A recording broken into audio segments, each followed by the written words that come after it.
Buenas, mi nombre es John Bernal Carrillo y de mis compañeros es Marjorie Gordillo y Arbey Oyola. Nosotros a continuación vamos a explicarles un poco de lo que es el pensamiento numérico aleatorio o pensamiento aleatorio numérico. ¿Listo? Es muy fácil y muy sencillo de aprender. Entonces, a continuación, mi compañero Arbey les va a mostrar a ustedes un ejercicio y explicarles un poco de este tema, ¿ok? Bueno, entonces a continuación les voy a mostrar un ejercicio pues, de pensamiento numérico, ¿listo?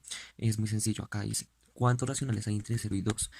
Obviamente, primero que todo, tenemos que saber que es un número racional, obvio. Entonces, los números racionales siempre se van a representar por A sobre B, pero B diferente de cero. ¿Por qué diferente de cero?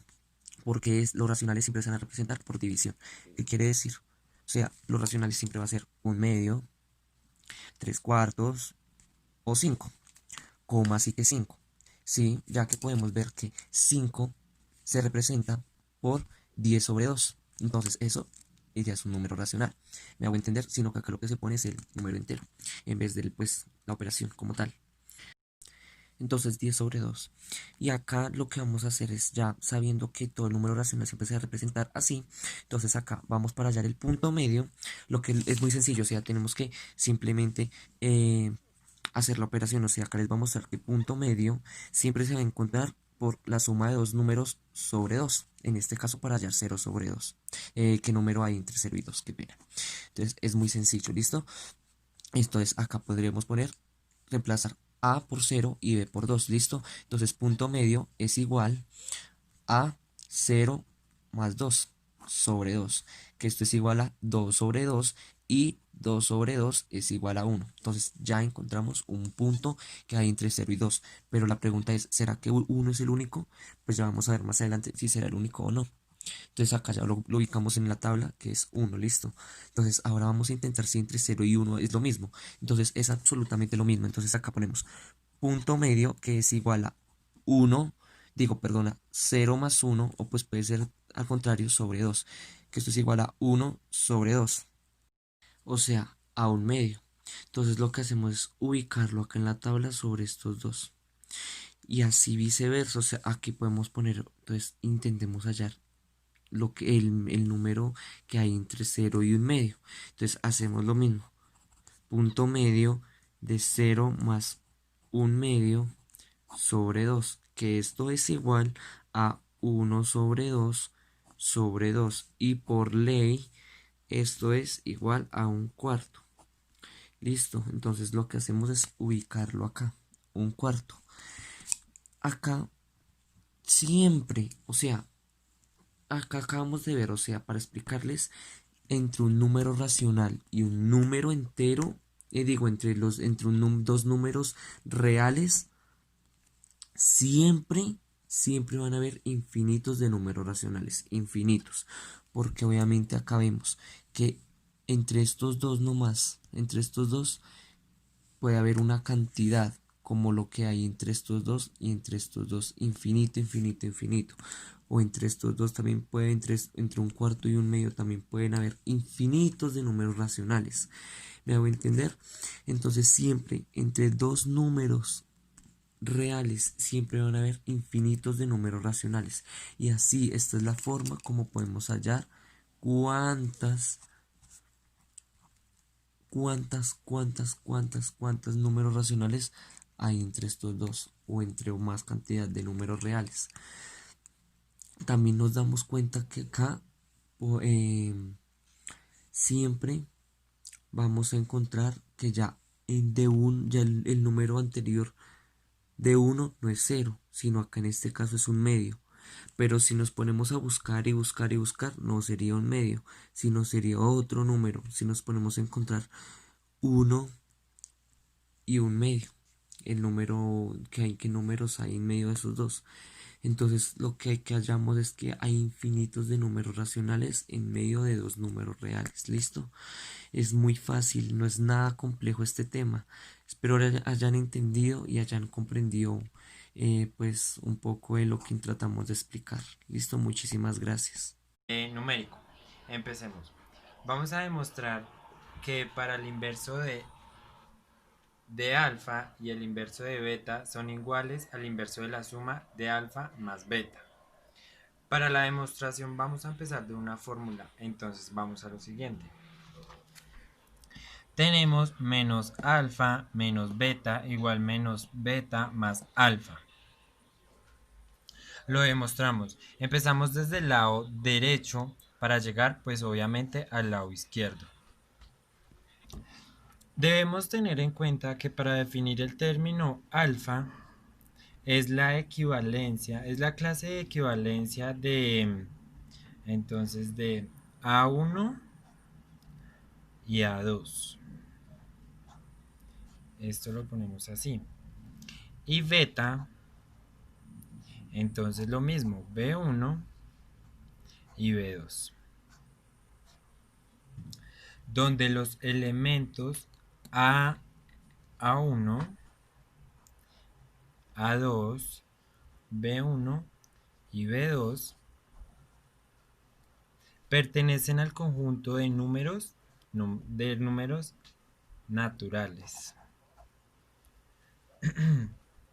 Entonces demostramos que utilizando las definiciones menos entre paréntesis alfa más beta igual menos este corchete A1 coma A2 más B1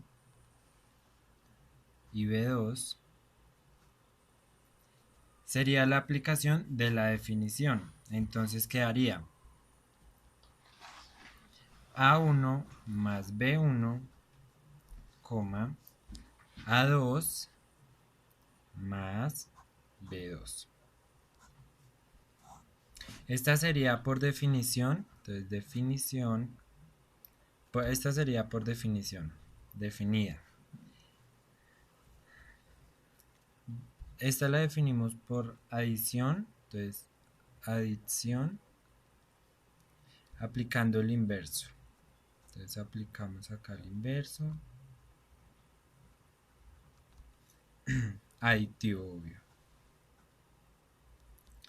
Entonces sería igual a A2 más B2 y A1 más B1 por el inverso aditivo. Regresándolos a la definición de suma, tendríamos igual a 2, a 1 y B2, B1 por definición de adición. Entonces, por definición de adición.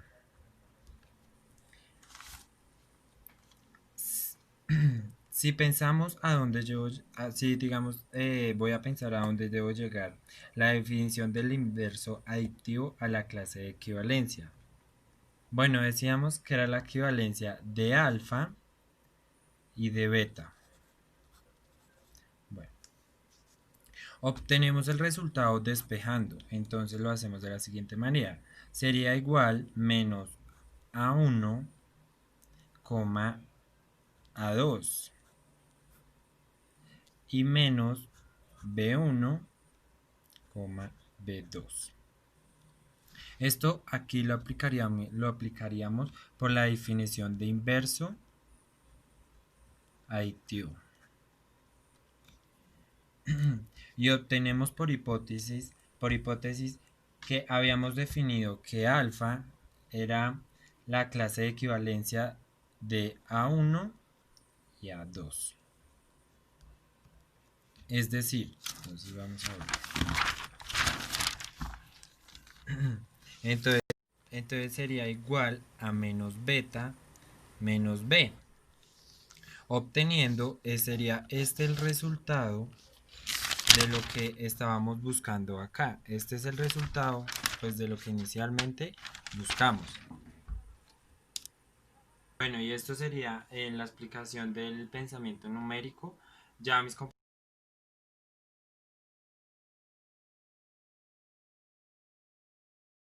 método aleatorio, que, según la matemática, nos ayuda a tomar decisiones en situaciones de incertidumbre, de azar o de riesgo, en lo que no es posible predecir con seguridad qué es lo que va a pasar. El pensamiento aleatorio está constituido por estadística descriptiva, combinatoria, teoría de probabilidad y estadística inferencial. Los procesos generales son formulación y resolución de problemas, la modelación, la comunicación, el razonamiento, la formulación, ejercitación de procedimientos. En este video vamos a ver un ejercicio sobre pensamiento numérico.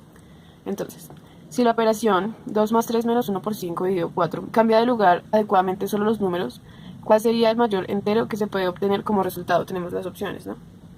Entonces, tenemos los números, los cuales son 2, 3, 1, 5 y 4. Tenemos que acomodarlos acá de tal manera de que el resultado sea el mayor posible que pueda dar. Entonces, como podemos observar acá, el primero tiene que ser el máximo posible, ya que es una suma. El segundo, ya que está restando, tiene que ser lo mínimo posible, igual que la división tiene que ser el menor posible para que no afecten tanto el resultado y así pueda ser el mayor número. Como les había dicho, los números eran 5, 4, 1, 3 y 2. Aquí pusimos los dos mayores, que son el 5 y el 4. Aquí pusimos el 1 y el 3. Y aquí pusimos el 2. Esto quiere decir 5 más 4, 9, menos 3 dividido en 2. Y esto da 6, 6 dividido 2 da 3. Podemos cambiar estos dos de